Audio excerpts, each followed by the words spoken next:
Oke, baik. Selamat malam teman-teman. Jadi kita di pertemuan ini membahas mengenai ERD ya, Entity Relationship Diagram ya.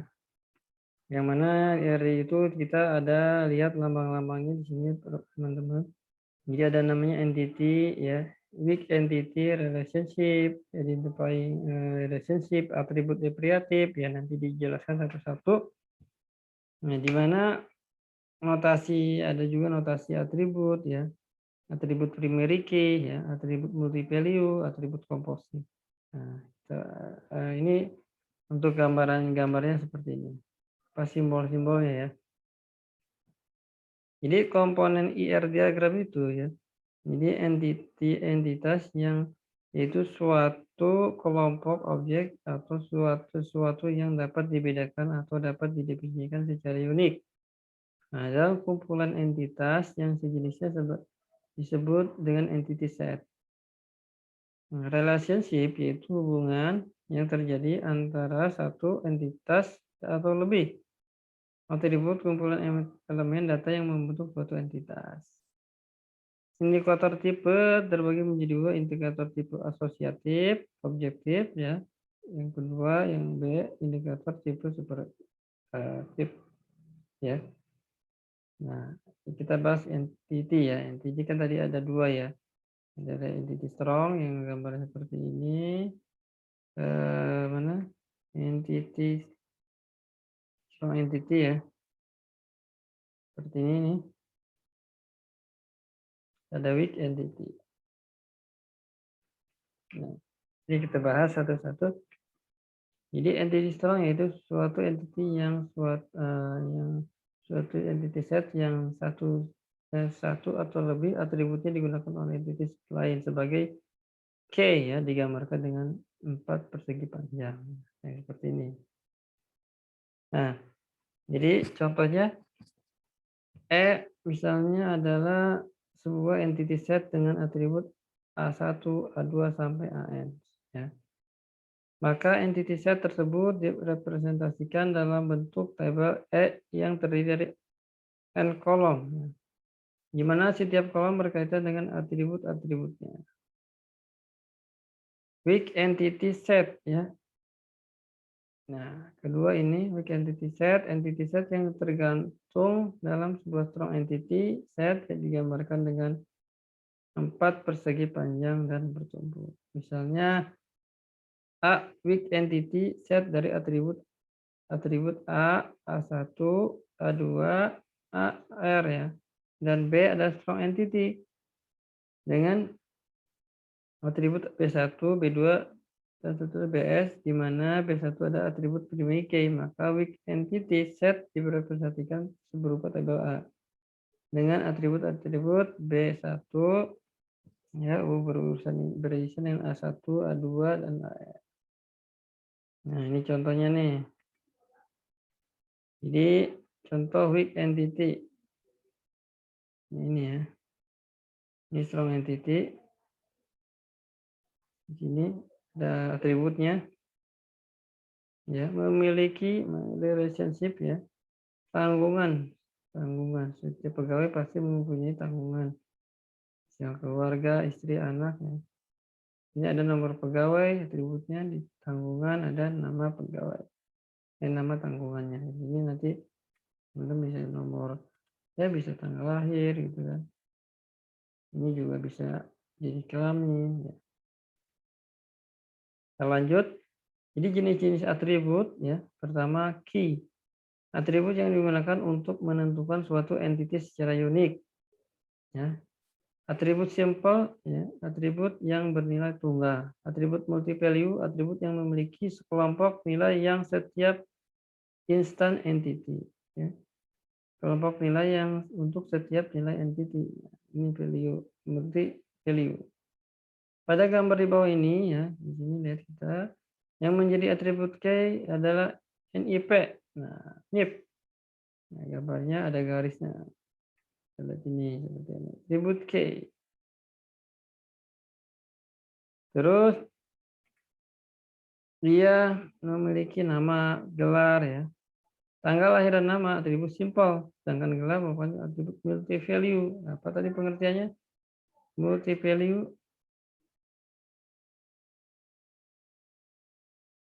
multi-value.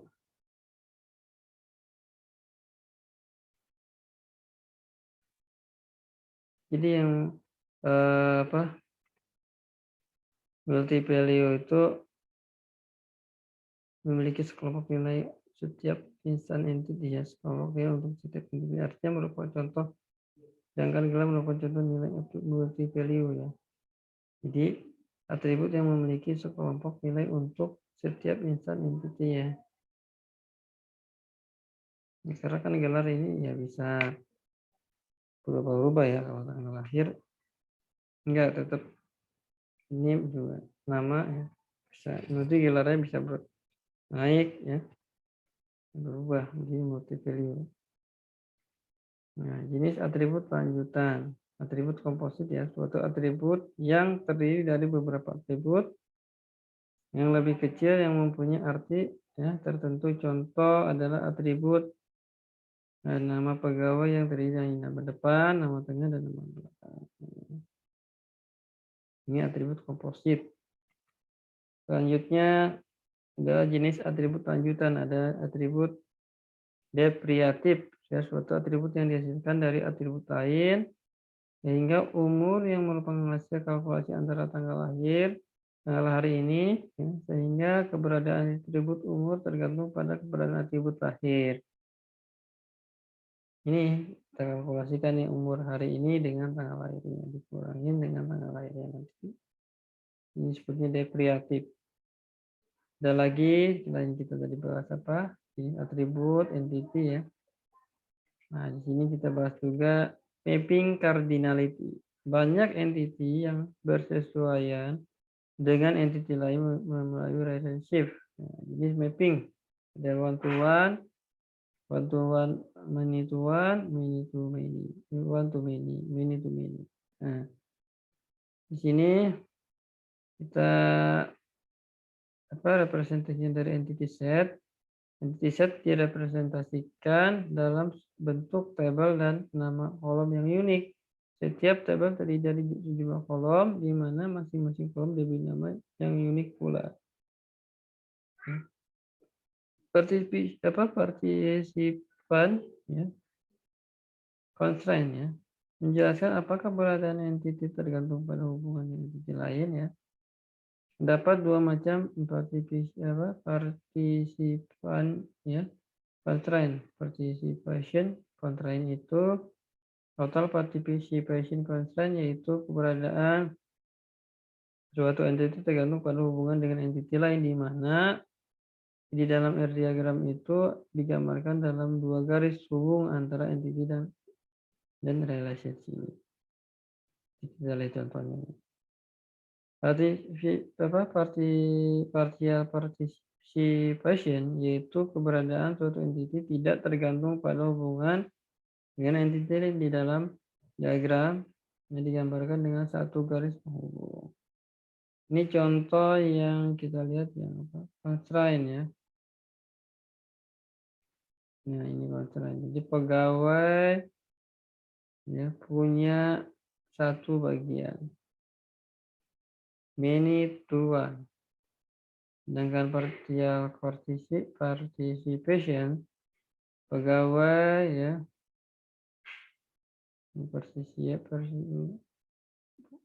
mempunyai banyak kerja dalam satu proyek. Nah, gitu ya. Pegawai hubungannya kerja dengan satu proyek, punya bagian satu.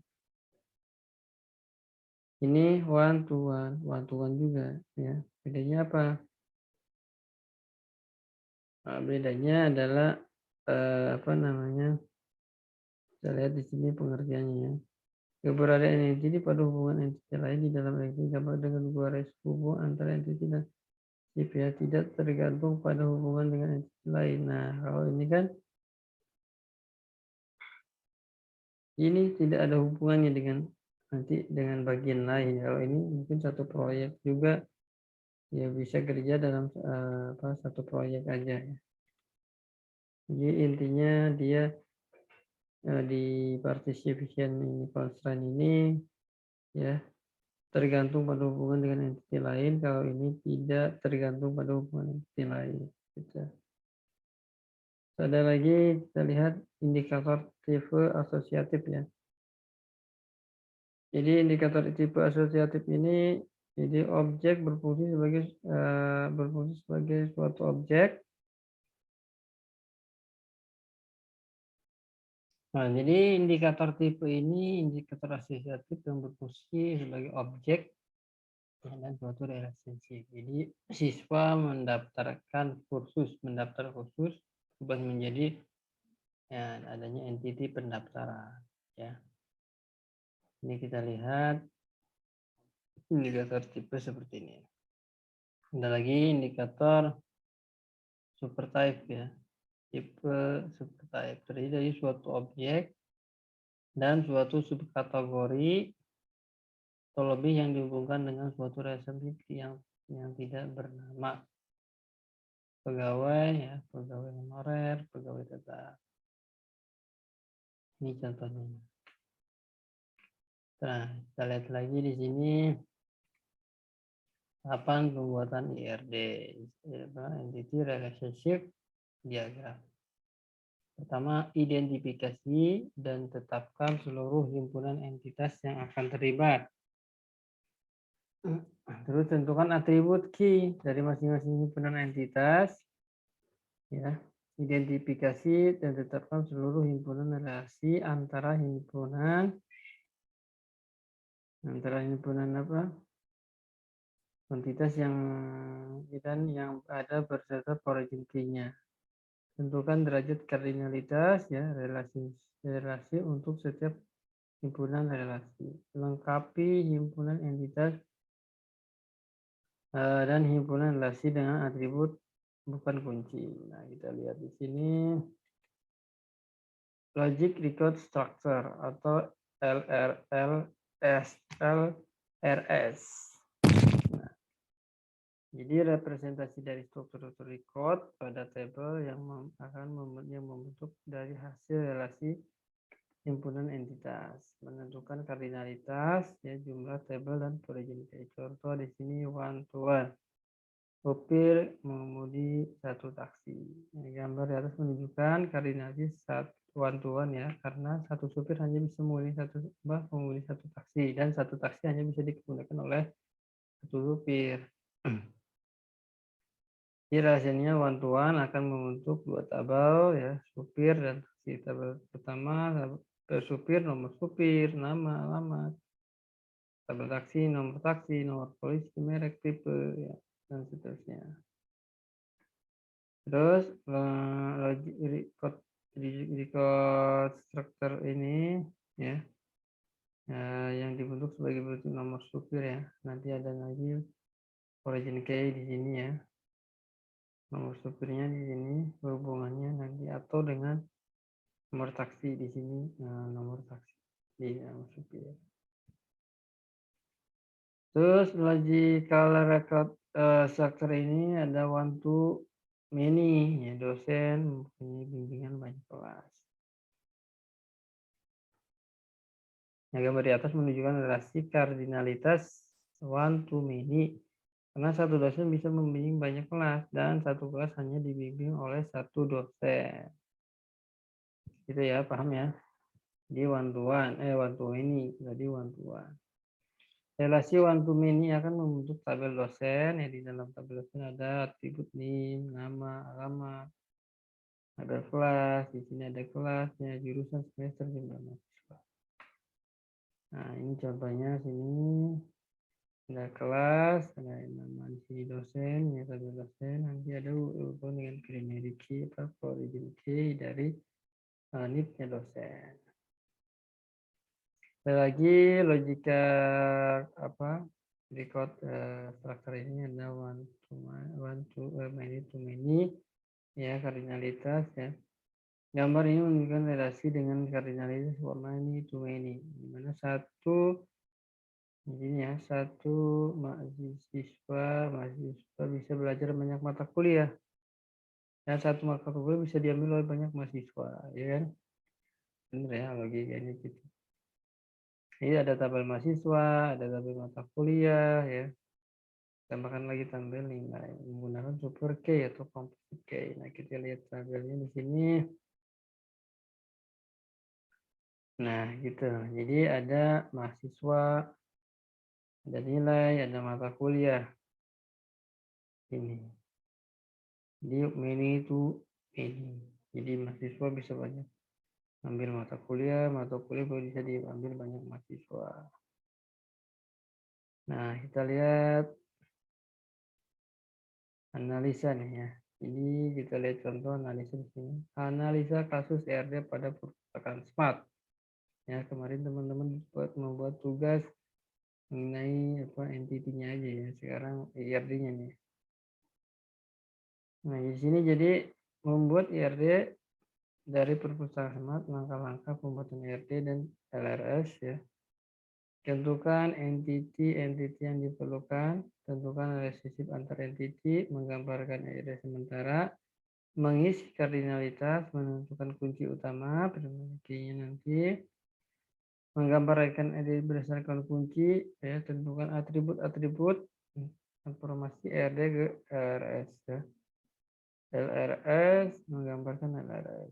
Contoh kasus sebuah perusahaan mempunyai banyak bagian. Masing-masing bagian mempunyai pengawasan dan setidaknya satu pegawai ya. Pegawai yang harus yang ditugaskan pada paling tidak satu bagian, tetapi dapat pula beberapa bagian. Paling tidak satu pegawai mendapatkan tugas beberapa proyek, namun seorang pegawai dapat dapat libur dan tidak dapat melakukan proyek. Contohnya penjelasannya begini. Jadi langkah pertama menentukan entitas. Entitas yang dibutuhkan bagian, pegawai ya, dan proyek. Nah, seperti ini dibuat langkah-langkahnya. Bagian, pengawas proyek, bagian, ini ya. Ini menjalankan pengawasan. Nah, jadi ke sini hubungannya ditugaskan, pegawai ditugaskan bagiannya.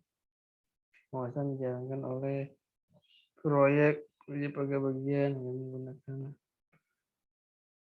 seperti ini. Jadi menentukan relasi metrik relasi. Terus angka ketiga menggambarkan ERD sementara ya. Bagian dijalankan oleh pengawas. Bagian ditugaskan ke pegawai yang bekerja pada proyek. Nah, gitu. Selanjutnya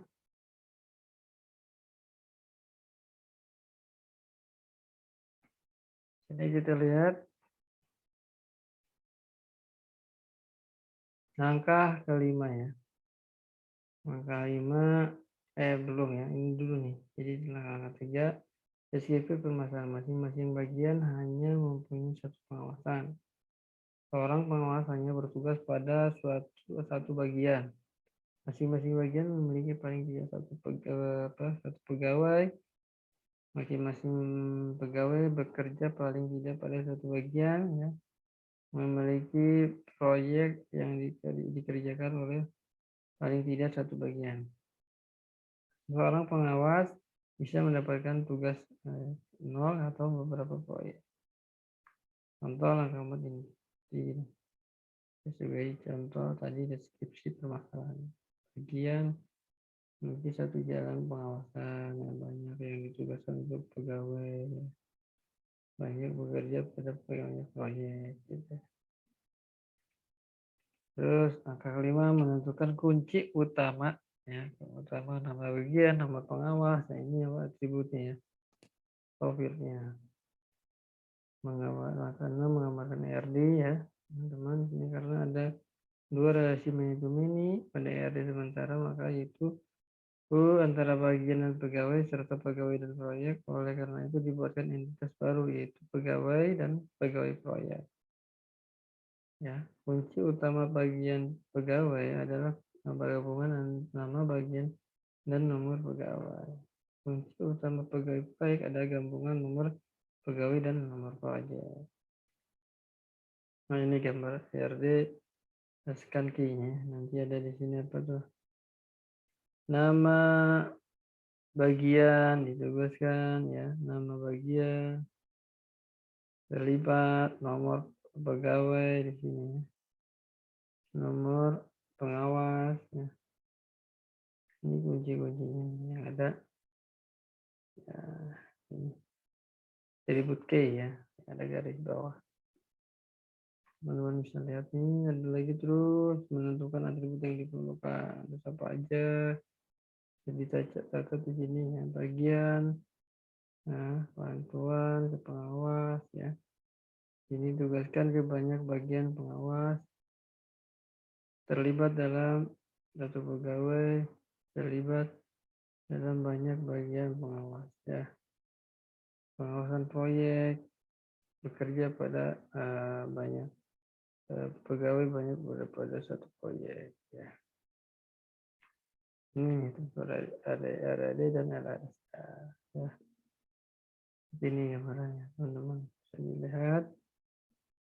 Terus selanjutnya lanjut yang berbentuk LRS ini dimiliki. Di sini pengawasannya, nomor bagian, origin key-nya bagian-bagian, nomor bagian, ya, nomor primary key pegawai, ya nama pegawai. Ini ada juga nama pegawai sebagai juga origin key, nama proyek, ya, nama project. Ya, kalau gambarnya seperti ini. Contoh lain sederhana. Dengan buku.